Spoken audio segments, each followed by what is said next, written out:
महालक्ष्मीर्महाकाली महाकन्या सरस्वती महासरस्वती देवी भक्तानुग्रहकारिणी ईशावास्या महामाया महादेवी महेश्वरी स्वर्लोक परमा शक्तिर्मातृका जीवरूपिणी नित्या सर्वगतानन्ता नित्यानन्दा निरञ्जना नित्यप्रकाशिनी देवी स्वप्रकाश स्वरूपिणी त्रिपुरा भैरवी विद्या हंसा वागेश्वरी शिवा वाङ्मात्रा च महारात्रि कालरात्रि त्रिलोचना महाकाली कपाली सा महागौरी तिलोत्तमा काली कराली विक्रांता कामाक्षी कामदा शुभा चण्डिका चण्डरूपा च चामुण्डा लिङ्गधारिणी त्रैलोक्य विजया देवी त्रैलोक्य विजयोत्तमा सिद्धलक्ष्मीर्महालक्ष्मीर्मोक्षमार्गप्रदायिनी उमा भगवती दुर्गा चण्डी दाक्षायणी परा प्रत्यङ्गिराधरा वेला लोकमाता हरिप्रिया पार्वती च रमा देवी ब्रह्मविद्या प्रदायिनी अरूपा बहुरूपा च विद्रूपानन्तरूपिणी पञ्चभूतात्मिका वाणी पञ्चैका पञ्चरूपिणी शक्तिदा पूजिका पडित्तर मुक्तिभुक्ति प्रलाम्बिका गायत्री साङ्ख्य सम्भूता सावित्री प्रणवामृता देवमाता सुरेशानी वेदधर्मात्मिका कृतिः संख्या जाति क्रिया व्यक्ति प्रकृतिर्मोहिनी महाम् यश विद्या महाविद्या गुह्य विद्या विभावरी ज्योतिष्मती महामाता सर्वमन्त्र फलप्रदा दारिद्र्यध्वंसिनी देवी हृदय ग्रन्थि भेदिनी सहस्रादित्य संकाशा चन्द्रिका चन्द्ररूपिणी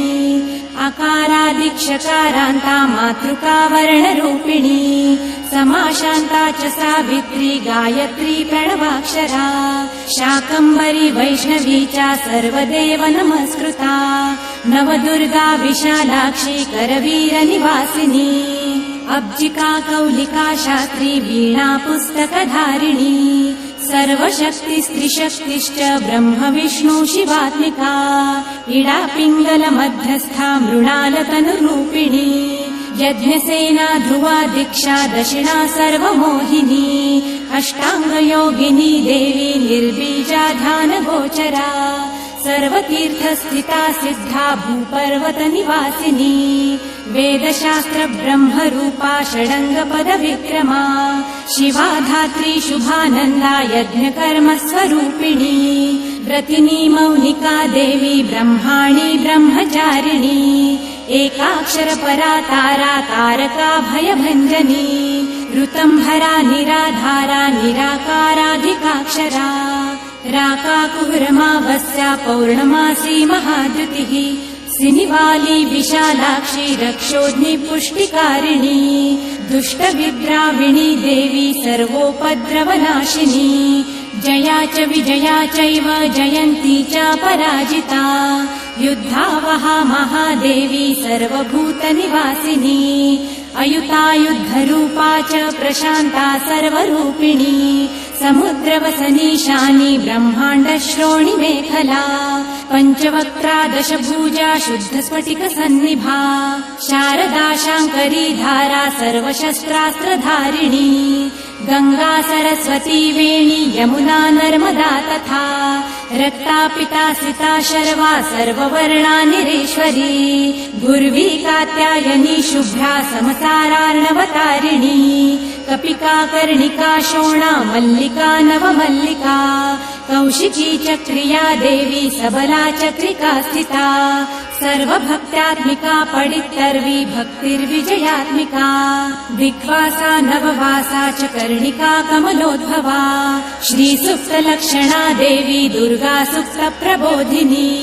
श्रद्धा मेधा धृति प्रज्ञा धारणा शान्तिरेव च श्रुतिस्मृतिर्धृतिर्धन्य वधिरेष्टा मनस्विनी विभक्ता वैष्णवी माया सर्वमाया प्रभञ्जनी महेन्द्री मानपुष्टाङ्गी महेन्द्रा तालरूपिणी अवस्थात्रय निर्मुक्ता सर्वरोग विवर्जिता येषणात्रय निर्मुक्ता गुणत्रय विवर्जिता योगज्ञानैकरं या च योगज्ञानपरायणा त्रयी विश्वा विशोकाख्या वेदान्तज्ञानरूपिणी भारती कमला भाषा पद्मा पद्मावती प्रिया गौतमी गोमती गौरी नरहंस प्रवाहिनी नारायणी प्रमाधारा जाह्नवी शङ्करात्मिका व्याघ्रचर्म परिधाना नागयज्ञोपवीतिनी निर्मासा भस्म दिग्धांगी ब्रह्मकालस्वरूपिणी विषयणा च विशालाक्षी छाया देवी सुरेश्वरी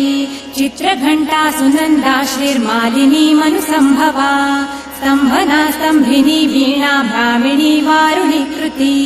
मोहिनी द्वेषिणी घोराह्य घोरारूढरूपिणी रुद्रैकादशिनी पुण्या कल्याणी लाभकारिणी देवदूती महादूती स्वप्नदुर्गाष्टभैरवी सूर्यचन्द्रार्धमात्राया ग्रहनक्षत्ररूपिणी बिन्दुनादकलातीता बिन्दुनादकलात्मिका दुर्जना दुर्जयाकारा कला षोडश संयुता काश्यपी कमला देवी नाभिचक्रनिवासिनी षडाधारस्थिता गुह्या देविका चक्ररूपिणी आदित्या शर्वरी शुभ्रा शुम्भसुरनिवर्हणी त्रिशिखा विशिखा शुभ्रा कर्म निर्मूलकारिणी आदिलक्ष्मीर्गुणाधारा शुद्ध ब्रह्मात्मिका बला कृत ब्रह्मा सुखाधारा सर्वचित्रस्वरूपिणी मृत संजीविनी देवी कामिनी कामवर्जिता निर्वाण भाग्यदा देवी हंसिका कौशिकी क्षमा अविद्या गुणिनी वेदा निर्गुणा खण्डिता सदा सौमिनी वेदबीजाख्या शबला चक्रधारिणी दण्डिनी मुण्डिनी व्याघ्री शङ्किनी सोमसम्मता सौत्रामिणी सदानन्दा पञ्चबाणप्रभञ्जनी बाणशोणसहस्राक्षी सहस्रभुजपादुका सन्ध्यावली त्रिसन्ध्याख्या ब्रह्माण्डमीति धारिणी राजिका रत्नमाला च कामधेनुर्गुरुक्रमा चिन्तामणि रोषा देवी कर्णिका स्वर्णभूषणा अश्वत्था वारुणी सेना काशिकामप्रभञ्जनी पञ्चप्रणवरूपाध्या कान्ता काम्यक्तरानना मन्त्रब्राह्मण विद्या च नादरूपाः विष्मती अथर्वणा श्रुतिशून्या कल्पना वर्जिता सती सत्यज्ञात्री प्रभा मैत्री प्रकृति पार्वणा सती अवर्णा पञ्चवर्णा च सुवर्णा भुवनेश्वरी त्रैलोक्यमोहिनी विद्या सर्वधाराक्षरेश्वरी हिरण्यवर्णा हद्मी सर्वोपद्रवनाशिनी कैवल्यपदवी लेखा सूर्यमण्डल संस्थिता सोममण्डल मध्यस्था नक्षत्रं मण्डले स्थिता वायुमण्डल मध्यस्था व्योममण्डल संस्थिता सर्वसिद्धान्त मार्गस्था वर्णावर्ण विवर्जिता शतरुद्रा संहरन्ती सर्वसंहारकारिणी चक्रिका चक्रमार्गस्था चक्रमार्ग प्रवर्तिनी कौलिकी वक्रकेशी च यक्षिणी षडिन्तपावनी सुलभा पौरुषी पुष्टि सर्वसत्त्व प्रवर्तिका अर्धनारीश्वरी देवी सर्वविद्या प्रदायिनी पार्वती पौरुषी विद्या सर्वोपनिषदा स्थिता त्रिकालज्ञानदा शान्ता नन्दिनी कमलासना रक्षा शान्तिप्रदा देवी गन्धर्वी गन्धवाहिनी अचिन्त्यलक्षणा गोत्रा नाम जात्यादिवर्जिता सप्तमात्रा परिच्छिन्ना कैवल्यज्ञानदीपिका व्योमकेशखिलाधारा पञ्चकोश विलक्षणा पञ्चकोशात्मिका देवी परब्रह्मात्मिका भुषम् जराजया जयन्ती च लोकमाता प्रसूतिका वाग्देवी भरणा कान्ता सर्वसामान्य संस्थिता उष्टाङ्गा च चतुष्षष्ठी गणिका विद्यया चिन्ता कालिन्दी कर्षिणी श्यामा यक्षिणी किन्नरेश्वरी केतकी मल्लिका शोणा वाराही च घराघरा नारसिंही महोग्रास्या भक्तानां मृत्युनाशिनी अन्तर्बहिः स्थिता लक्ष्मीर्जरा मरणनाशिनी त्र्यम्बका च महामारी सोमसूर्याग्निलोचना अदितिर्देव माता च सुमित्रा च सुयोलिका अष्टप्रकृतिरिष्टा च विभ्रष्टा विकृतिकृती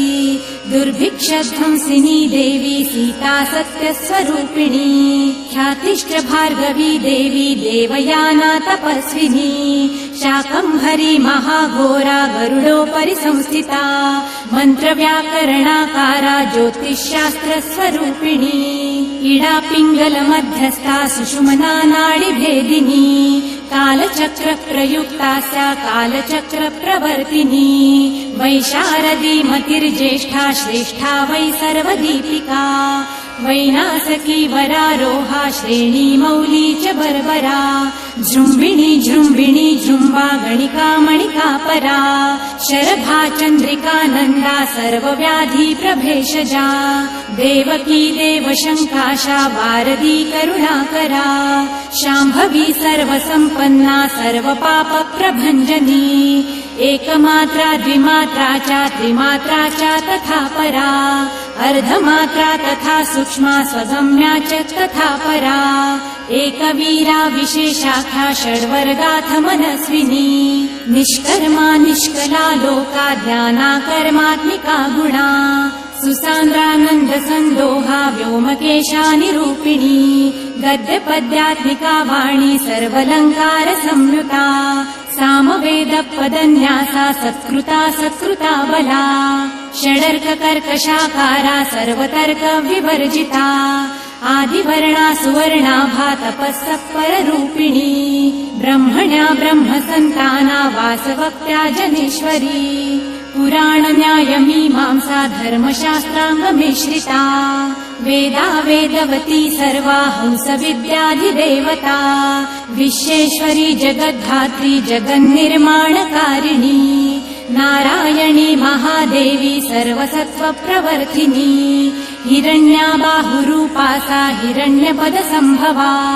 कैवल्यपदविपुण्य कैवल्यपदगोचरा ब्रह्मसम्पत्तिरूपा सा हिरण्यपदसम्भवा भरणावरणाधारा सर्वलोकप्रवर्तिका एकाक्षरपरा युक्ता सर्वदोषप्रभञ्जनी पाशाङ्गकुशधरा देवी वेणीवादाक्षसूत्रिका कपालिनी महादंष्ट्रा भ्रुकुटी कुटिलानना एकमूर्तिस्त्रयी धारा मधुकैटभभञ्जनी सर्वावासा सुवस्त्रा च बृहती जगती समा छन्दस्त्रिष्टुप् प्रतिष्ठा च कल्याणी रक्षणात्मिका चक्षुष्मती महाघोरा खड्गचर्मधरासिनी छन्दस्त्रिष्टुप् प्रतिष्ठाङ्का कलमाशि करुणात्मिका शिल्पविद्याश्रया देवी सर्वतो भद्रकारिणी अचिन्त्यलक्षणा सिद्धा सूत्रभाषनितम्बिनी सर्वविद्यार्थसम्पत्ति सर्वशास्त्रार्थमातृका अकरादिक्षकारान्ता मातृका च लिपिक्रिया स्वाहा स्वधा स्वरूपा च स्तोत्राक्षरविभूषिता त्रयिविद्या सदानन्दा त्रयिविद्या सदाशिवा सर्वज्ञा सर्वसाक्षी च प्रसन्ना च चराचर अणिमादि गुणोपेता पराकाष्ठा परागतिम् हंसयुक्त विमानस्था हंसारूढा शशिप्रभा भावना वासना वित्ति प्रकृति कमलामला तन्त्रि विचित्राङ्गी व्योमगङ्गा बलिप्रिया वारुणी वरुणा वेशा रुद्रजुह्वामरूपिणी महानन्द नदी पुण्य गङ्गा पुण्याङ्गनाश्रया समाधिर्वारणा ध्येया श्रोतव्या श्रोत्रिया घृणिः रामप्रिया महादेवी सुपसद्रा भृजारुणा निपातारुन्धती जङ्घा सर्वमाता विशेषणी आसिना च शयाना च तिष्ठन्ती धावतीति च लक्ष्मीर्लक्ष्मीरूपा च स्वरूपा गणिकाकृतिः एकरूपा तपोरूपा सुरूपा च तथा कृतिः स्वराकारा निराकारा श्रीयुक्ता च विशेषतः गम्भीरा गहना गुह्या योगलिङ्गाङ्गधारिणी शेषवासुकि विश्रान्ता ब्रह्माण्ड फल चञ्चला करुणारूढ सम्पत्तिः कीलका मन्त्र कीलका शक्ति बीजात्मिका शर्वा मन्त्रा मन्त्र फलात्मिका आग्नेयी पार्थिवी वायवी वारुणी व्योमकी तनुः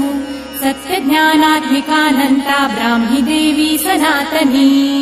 अविद्यावासिनी माया प्रकृतिर्मोहिनीति च शक्तिराधार शक्तिश्च चिच्छक्तिष्ठातिशक्तिका वक्रारौद्री महामारी मारीजमानरूपिणी विराजमानस्था सर्वमार्गप्रदायिनी त्रिकालज्ञानसन्ताना त्रिकालज्ञानदायिनी जाढापहा मृढा नीचा भवानी भवभञ्जनी नानाज्ञप्तिस्मृतितज्ञा धात्री देवी त्रिलोचना परचित्तविधानज्ञा विशेषगुणसंशया हिरण्यकेशिनी देवी ब्रह्मसूत्रविचक्षणा एकादयतपर्यन्ता वर्णमात्रात्मिका परा मधुयज्ञा मधुमती मधुना सा मधुप्रिया माध्वीदेवी महाभागा स्निग्धाङ्गी च तरस्विनी ब्रह्म विष्णु शिवध्येया ध्यातव्या च विशेषतः नाभौ वह्निः शिखाकारा ललाटी चन्द्रसन्निभा भ्रूमध्ये भास्कराकारा मुण्डकण्ठस्थिता कृत्तिकाद्यूढसंस्थाना काशिकामात्मिकात्मिका विद्यात्मिका देवी पञ्चभूतात्मिकाक्षया सर्वमन्त्राक्षरा बीजा सर्वकामप्रदायिनी ब्रह्माण्डगर्भिणी देवी सप्तावर्णमातृका वराजपुरुषा भद्रा कुमारी कुशलात्मिका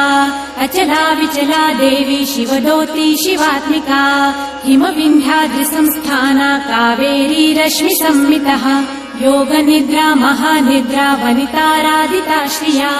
द्वासुर्पणाभिदारम्भा सर्वकामार्थदायिनी अजपाना मया विद्या महालक्ष्मी सरस्वती प्रसादैकाक्षरा देवी जीवन्ती जीवमातृका आसुरी राक्षसी देवी कल्याणी कल्पनाकृतिः पञ्चसामात्मिका देवी सप्तसामात्मिका तथा उद्गिथोपासना रूपा पञ्चाग्निविधसाकृतिः प्रेकाग्निचिद्धना चापि सर्वविज्ञेश्वरी तथा भक्तिलभ्या महादेवी ज्ञानेनापि विशेषतः सर्वरक्षा महामाया ऋषिदेव नमस्कृता अष्टाष्टक महारूपा प्रत्यक्षाति प्रमातृका वेदशास्त्र प्रभातीता मिथ्या प्रपञ्चवादिनी सत्यप्रपञ्चवादाख्या विशोकाशोकनाशिनी भौतिका भूतसूक्ष्माध्यायादिभूतादिदेवता अधिलोकादिपञ्चाख्या पञ्चाख्या पञ्चसंहिता उद्ग्राहिनी कला वेद्या चेतना चित्तरञ्जनी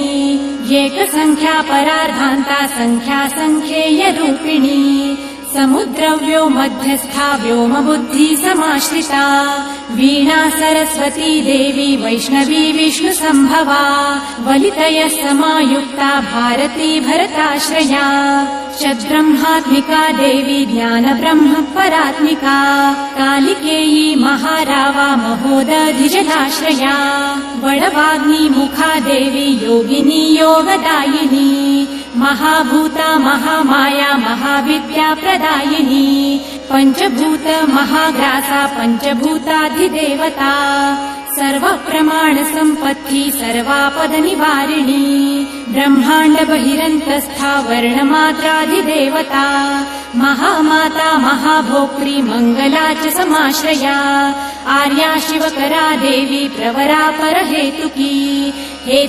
हेतुमाला च त्रिशिखा पञ्चलोचना सर्वाङ्गसमदाचारा मन्युहास्य परम्परा गीता गाथा चन्द्राभा सर्वातर्ज्योतिरूपिणी